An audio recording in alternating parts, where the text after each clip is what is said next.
Commander Velvar pressed his clawed hands against the control panel, his 4 eyes scanning the data streams one more time. The numbers hadn't changed. Another star system in human territory had simply vanished from all sensors. "This is the 15th system, sir," his assistant Crix reported, his voice trembling slightly. "The Kepler 442 system showed normal stellar activity yesterday. Today, our long-range scanners detect nothing but empty space." Velvar's neck frills flared with anxiety. In his 40 years of monitoring galactic space, he had never seen anything like this. Stars died, yes, but they left evidence. Supernovas created brilliant displays. Collapsed stars became black holes or neutron stars. They didn't just disappear without a trace. "Run a full diagnostic on our equipment," he ordered, though he knew the machines were working perfectly. "Already completed, sir. All systems are functioning within normal parameters. Whatever happened to those star systems, it's real." On the bridge of the human vessel New Dawn Captain Hansol Kim stood before a holographic display showing the positions of 17 dark zones in what used to be inhabited solar systems.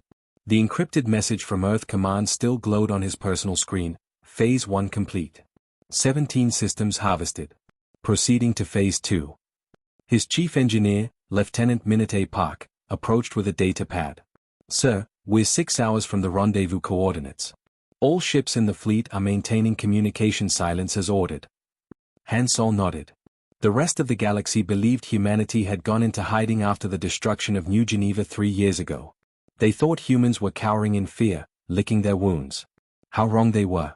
Humanity had spent those 3 years working on something that would change the balance of power forever. "Any word from the other fleets?" Hansol asked. "Fleet Bravo is in position near the former Altair system.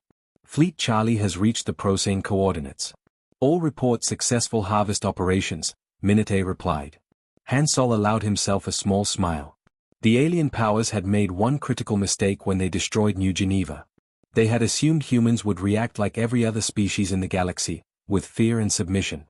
Instead, humanity had done what it did best: adapt, innovate, and prepare for war. Deep in the void where the bright star Vega once burned, massive construction platforms drifted silently through space. The star that had provided light and warmth to this system for billions of years was gone, but it had not died naturally. Every atom of its vast mass had been carefully extracted and processed. Chief Engineer Dongwu Li walked through the main corridor of Platform Alpha, watching teams of human technicians working at stations filled with exotic instruments. Through the transparent aluminum windows, he could see the construction work continuing on the enormous structures being built from compressed stellar matter. "Sir, the matter conversion systems are running ahead of schedule," reported Specialist Sora Choi, looking up from her workstation. "We've processed 94% of the stellar mass from Vega. The exotic matter reserves are at maximum capacity." "Excellent work," Dongwu replied. "Begin preparations for the gravity field generators. Make sure the quantum anchors are properly aligned." Sora's fingers danced across her control panel. "All gravity manipulation systems are online and ready. The gravitational field strength will be adjustable from planetary level up to stellar collapse intensity." Dongwu looked out at the construction platforms building humanity's secret weapons. Each harvested star provided enough exotic matter to power weapons that could manipulate the fundamental forces of reality itself. The Hegemony Alliance had used conventional weapons to destroy New Geneva. Soon they would face technology that treated physics itself as ammunition.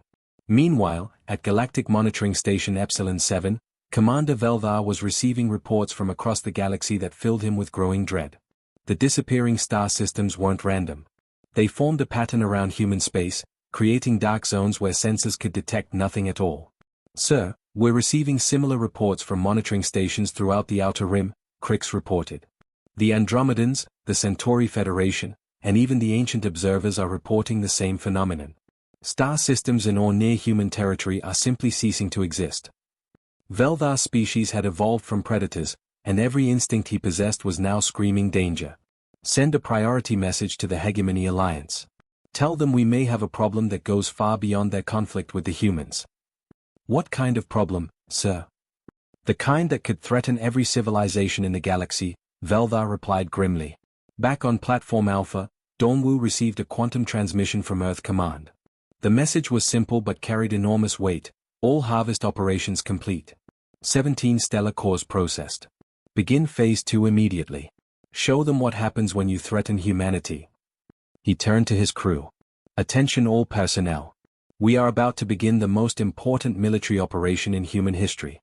For 3 years, we have worked in secret while the galaxy believed us defeated. Today, we prove that humanity's greatest strength is not our weapons or our ships, but our refusal to accept defeat. Across 17 dark star systems, massive weapons platforms began powering up with energy derived from the hearts of dead suns. The galaxy was about to discover that humans had not been hiding in fear. They had been preparing for a war that would reshape the cosmos itself. The age of human vengeance was about to begin. Admiral Hajun Kang stood at the observation deck of the UES Harmony *, watching New Geneva turn slowly in space below him. The planet looked beautiful from orbit, with its blue oceans and green continents dotted with human cities. 2 million people called this world home, and it had taken humanity 50 years to transform the dead rock into a garden world. "It's peaceful today," said his aide, Lieutenant Jinwoo Park, joining him at the window. "Every day should be peaceful," Hajun replied. "That's why we came out here, to build something better than the wars and conflicts back on Earth." New Geneva represented everything humanity hoped to achieve among the stars. The colonists had built clean cities powered by fusion reactors, vast farms that fed millions, and universities where human children learned alongside the few friendly alien species. It was proof that humans could create as well as destroy. On the bridge, Communications Officer Yune Lim was monitoring routine transmissions when every screen in the command center suddenly lit up with an incoming signal. The transmission was broadcasting on all frequencies, impossible to ignore or block. "Admiral to the bridge, emergency priority," she called over the intercom.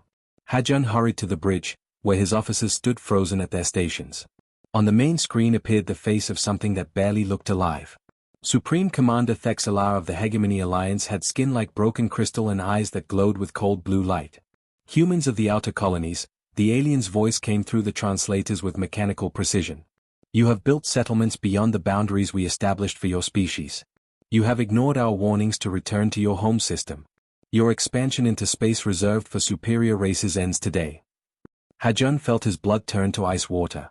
The Hegemony Alliance controlled most of the galaxy through a combination of advanced technology and ruthless enforcement of their rules. They had allowed humanity to expand to a few nearby star systems, but apparently that patience had ended. "New Geneva will serve as a lesson," Thexalar continued. "All inferior species must learn their place in the natural order of the galaxy." The transmission ended abruptly. For a moment, the bridge was silent except for the hum of the ship's systems. Then Tactical Officer Kyung-ho Park spoke in a whisper. "Sir, massive energy signature detected. Something big just dropped out of hyperspace directly above the planet." The main screen switched to external cameras. What they saw made several officers gasp in terror. A Hegemony dreadnought had appeared in orbit around New Geneva. The alien ship was enormous, easily 50 times larger than humanity's biggest warship. Weapon ports along its hull were already glowing with purple energy. "All ships, emergency evacuation protocols," Hajun shouted into his communicator. "Get every transport vessel to the planet's surface immediately. We need to save as many people as possible." But even as he spoke, he knew it was hopeless. The Hegemony ship was already charging its main weapon, and there were only 12 human vessels in the system. They could maybe evacuate a few thousand people, not 2 million. On New Geneva's surface, Dr. Eunji Seo was in her daughter's bedroom, reading a story about brave space explorers. 5-year-old Eugene was already falling asleep when the sky outside the window began to glow with an unnatural purple light. "Mommy, what's that pretty light?" Eugene asked sleepily. Eunji looked outside and felt her heart stop. She had studied physics and knew exactly what that glow meant. A planet-killer weapon was charging up directly above them. She had perhaps 30 seconds before the atmosphere itself would catch fire. "Close your eyes, baby," she whispered, pulling Eugene close. "Mommy loves you so much." The weapon fired with silent precision. It wasn't like the crude nuclear weapons humans used for war. This was something far more advanced and thorough. The energy beam didn't just destroy the surface of the planet. It broke apart every atom, turning solid matter back into its basic components. Admiral Hajun watched in horror from the bridge of the Harmony as New Geneva simply ceased to exist. One moment there was a living world with cities and forests and oceans. The next moment there was nothing but a cloud of cosmic dust slowly spreading through space. 2 million human lives had been snuffed out in an instant. Among them were his own wife and 7-year-old son, who had been visiting the agricultural research stations to study new farming techniques. "Sir," Communications Officer Yune said quietly, tears running down her face. "Priority transmission from Earth Command." The message was brief and encoded. "All vessels return to Sol system immediately. Operation Dark Star is now authorized. Maintain complete communication silence. Tell no one what you have witnessed." As the human fleet prepared to jump back to Earth, none of them noticed the tiny quantum beacons that had been automatically deployed from their ships when the planet killer weapon fired. These microscopic devices would measure and record every detail of the hegemony weapon's energy signature. Back on Earth, Dr. Junho Nam received the weapon analysis data in his underground laboratory beneath the Himalayan mountains. He had been working on theoretical stellar engineering projects, but now those theories would become deadly reality. "They want to teach us about the natural order," he muttered, pulling up classified files that contained humanity's most dangerous research. "Let's show them what real power looks like." The Hegemony Alliance had made one critical mistake. They assumed humans would react to overwhelming force the same way every other species did, with fear and submission. They had no idea that humanity's response to existential threats was to become something even more dangerous than their enemies. Hegemony Intelligence Analyst Zephion stared at his report screens with growing worry. His tentacles moved restlessly across the control panels as he reviewed 18 months of data from human space. The numbers made no sense. "Sir, I've completed the analysis," his assistant Crix reported. "Human space shows zero activity. No trade vessels, no communication signals, no expansion into new systems. It's like they just vanished." Zephion's large eyes blinked slowly. In his 40 years of intelligence work, he had never seen an entire species simply stop all activity. "Run the analysis again. Check for errors." "Already done, sir. The data is correct. 200 human colony worlds have gone completely silent. No energy signatures, no population centers, nothing." "Perhaps they finally learned their place after New Geneva," Crick suggested hopefully. "Maybe they're hiding in fear." But Zephion's instincts told him something was wrong. Species didn't just disappear. Even defeated races left traces of their existence. The complete silence from human space felt like the calm before a terrible storm. What he didn't know was that humanity had spent 18 months in the largest evacuation in galactic history. Every human settlement beyond the Sol system had been carefully abandoned. Families packed their belongings and moved to new homes built deep underground on Earth, Mars, and in hollowed-out asteroids. The abandoned colony worlds showed no signs of their former inhabitants. Buildings stood empty, but all technology and resources had been stripped away and transported to humanity's secret projects. To alien observers, it looked like humans had simply given up and retreated to their home system.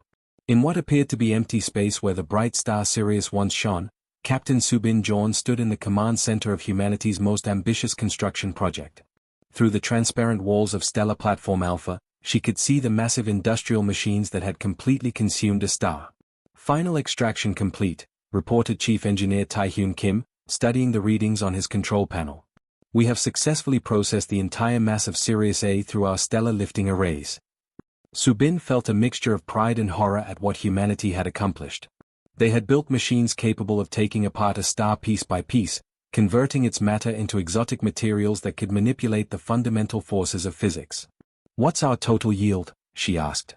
1.989 times 10 to the 30th power kilograms of usable stellar matter, Taehyun replied. The conversion efficiency was 94%. "We now have enough exotic matter to power our gravity manipulation weapons for 4 centuries of continuous warfare." Subin nodded grimly. Humanity had literally learned to eat stars, turning their mass into the raw materials for weapons that could bend space and time itself. Where Sirius had once burned for billions of years, now floating in the darkness was enough concentrated matter to reshape entire solar systems. "Sir," called Lieutenant Ji-hoon Bae from the communication station. "Priority reports coming in from all other platforms. Beta platform reports successful harvest of the Altair system. Gamma platform has finished processing Vega. All 17 stellar harvesting operations are now complete." Subin walked to the main display showing the positions of humanity's secret weapons. 17 star systems that had once blazed with light were now dark zones containing enormous platforms built from compressed stellar matter. Each one was a fortress and a weapon combined, powered by the heart of a dead sun. In the research section of the platform, Dr. Haijin Moon was making final calculations for humanity's ultimate weapon. The theoretical physicist had spent 3 years designing something that had never been attempted on such a massive scale. The gravitational cascade system is ready for activation, she reported to Captain Subin. We can now manipulate the gravitational fields of entire regions of space. If our calculations are correct, we can force every hostile fleet in the galaxy to come to us. Explain how it works, Subin requested. Dr. Hyjin pulled up a holographic display of the galaxy. Each of our 17 dark platforms will generate artificial gravitational fields.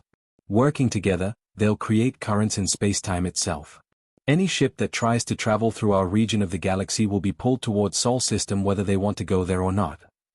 We're turning the galaxy's own structure into a weapon, Subin realized. Exactly. Instead of chasing our enemies across thousands of star systems, we force them all to come to one place where we have every advantage. Subin thought about the 2 million humans who had died at New Geneva. Their deaths would not be meaningless. Humanity had spent 3 years of secret preparation turning their grief and anger into the most powerful weapons ever conceived. Begin gravitational cascade initialization, she ordered. Send the signal to all platforms. It's time to show the galaxy what happens when you threaten humanity. Across 17 dark star systems, massive generators began powering up with energies drawn from the compressed matter of dead suns. Invisible gravitational waves started spreading through space, carrying a message that every hostile species would soon understand. Humanity had not retreated in fear. They had been preparing for a war that would reshape the cosmos itself. The galaxy was about to discover that humans could be patient, methodical, and absolutely ruthless when seeking revenge for their murdered children. The age of human dominance was beginning, and it would be built on the graves of stars. Supreme Commander Thexalar stood in his crystal command chamber aboard the flagship Eternal Dominion *, reading the intelligence report with what his species considered amusement. His crystalline features reflected the light from dozens of tactical displays showing the positions of the largest military fleet ever assembled in galactic history.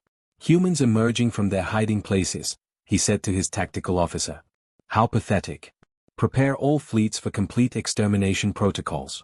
This time we will not leave a single human alive to remember their foolish resistance.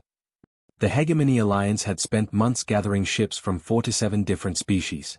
10,000 warships filled space around the command vessel, each one armed with weapons that had been refined over millions of years of conquest. Ancient races that had ruled the galaxy since before Earth's sun was born had contributed their most powerful vessels to this final campaign. Sir, all fleet commanders report ready for jump, his communications officer announced. The humans' pathetic attempts at hiding in dark space will not save them this time. Thexalar allowed himself a moment of satisfaction. The destruction of New Geneva had been meant as a warning, but apparently humans were too stupid to understand subtle messages. Now they would face complete annihilation. Admiral Thexalar led the first attack wave toward what had once been the Alpha Centauri system, expecting to find desperate human refugees hiding among dead planets. His massive dreadnought dropped out of hyperspace at the edge of the system, followed by 2,000 supporting vessels. Tactical scan of the system, he ordered, settling into his command throne. His sensor operator worked frantically at his controls, then looked up with confusion. Sir, I'm detecting no stellar bodies at all. The system appears completely empty. No planets, no asteroids, and no star. It's like the entire system was erased. Impossible, Thexalar snarled. Stars don't just disappear. Expand the sensor range. Sir, long-range scanners confirm the readings. There are no energy signatures, no gravitational sources, no electromagnetic emissions. The Alpha Centauri system no longer exists. For the first time in his long military career, Thexalar felt a small touch of unease.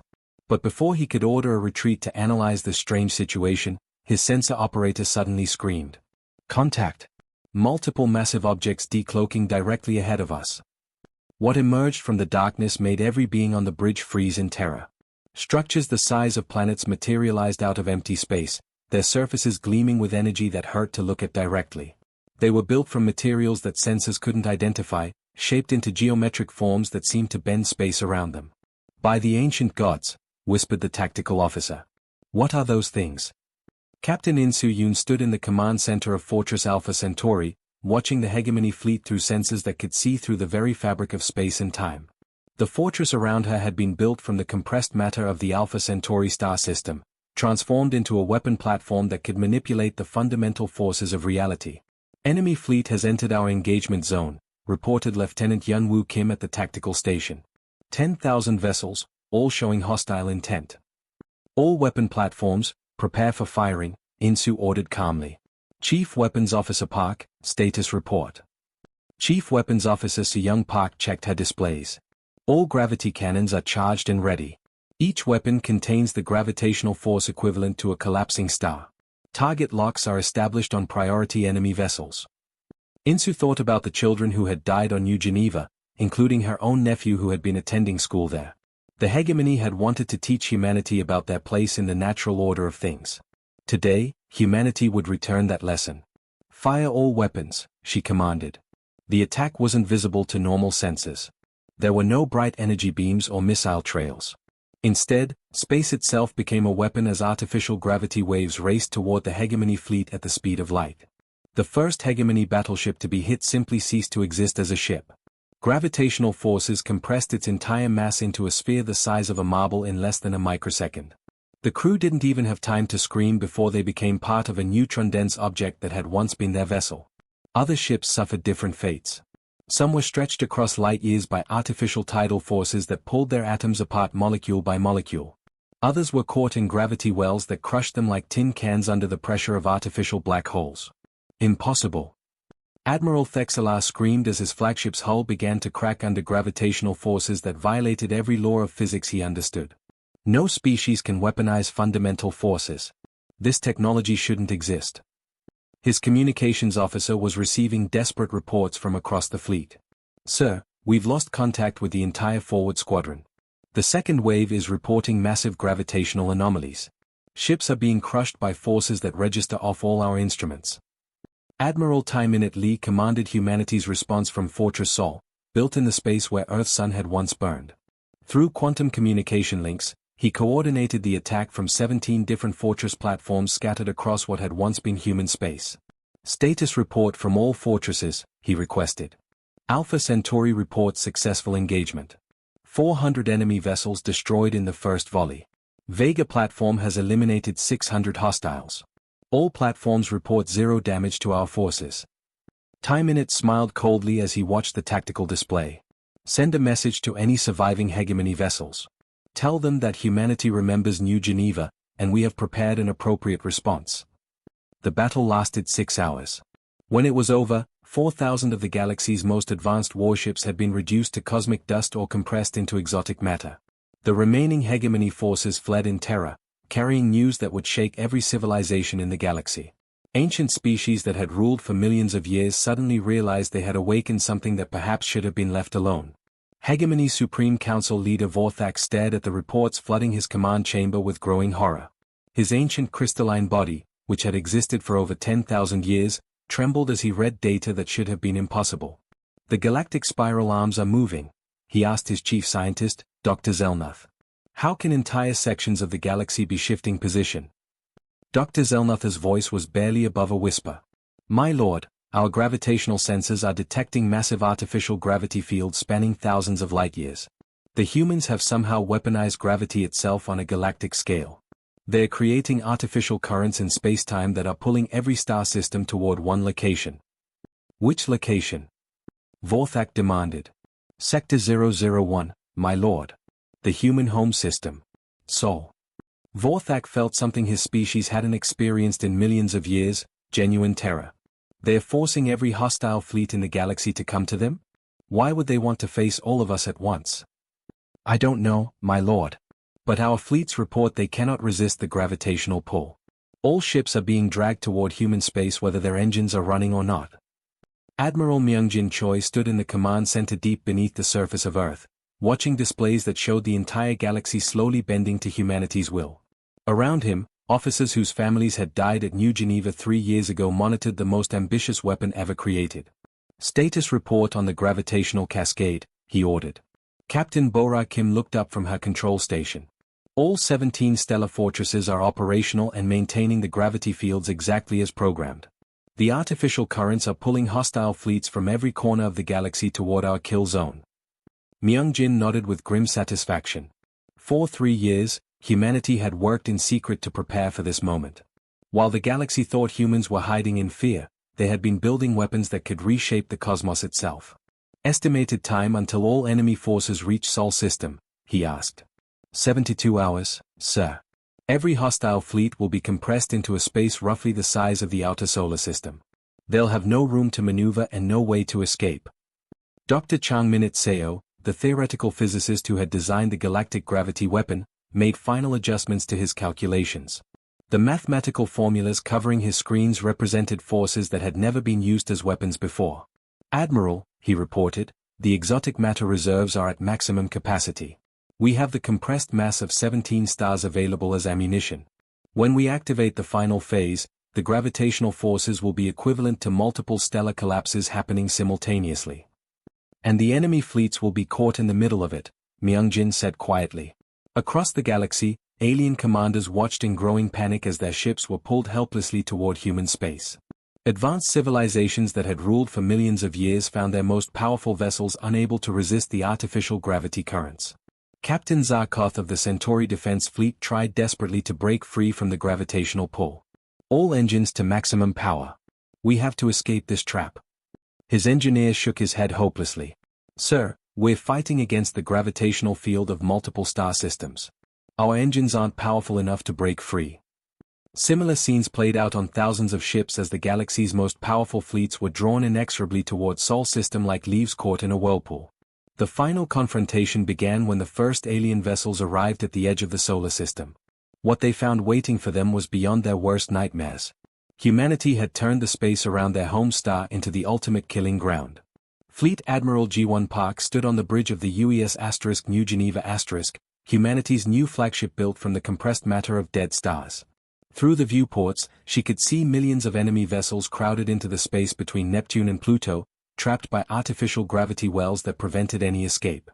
All enemy fleets have arrived and are secured in the containment zone, reported her tactical officer. Total count, 3.7 million hostile vessels representing every species that participated in the destruction of New Geneva. G1 thought about her daughter, who had been attending university on New Geneva when the planet was destroyed. The little girl who had dreamed of becoming a teacher would never grow up, never have children of her own, never see the stars her mother was about to extinguish. For every human who died that day, she said quietly to her crew, for every child who never got to grow up, for every dream that was murdered, activate all weapons. Show them what real power looks like. The attack began silently, without visible energy beams or missile trails. Instead, space itself became the weapon as 17 stars worth of exotic matter was converted into pure gravitational force. Reality warped and twisted as artificial black holes opened throughout the enemy fleet. Entire alien armadas didn't explode or burn, they simply ceased to exist as separate objects. Millions of ships were compressed into points of infinite density, their crews experiencing a microsecond of absolute terror before becoming part of artificial black holes that humanity could control and direct. When the gravitational storm finally ended, the space around Sol system had been fundamentally changed. Where millions of enemy ships had been trapped, now only a few dozen artificial black holes remained, held in stable orbits by human technology. The surviving alien civilizations, watching from their distant worlds, finally understood what they had awakened. Humanity hadn't just won a war, they had become the galaxy's new masters, capable of creating or destroying solar systems at will. As peace offers flooded in from every corner of the galaxy, Admiral G1 looked out at the stars and spoke words that would echo through history. No star survived the day Earth went to war. From this moment forward, every star that shines does so by our permission. The age of human dominance had begun, built on the graves of stars and the tears of those who learned too late that humanity's greatest strength was their absolute refusal to forgive those who murdered their children.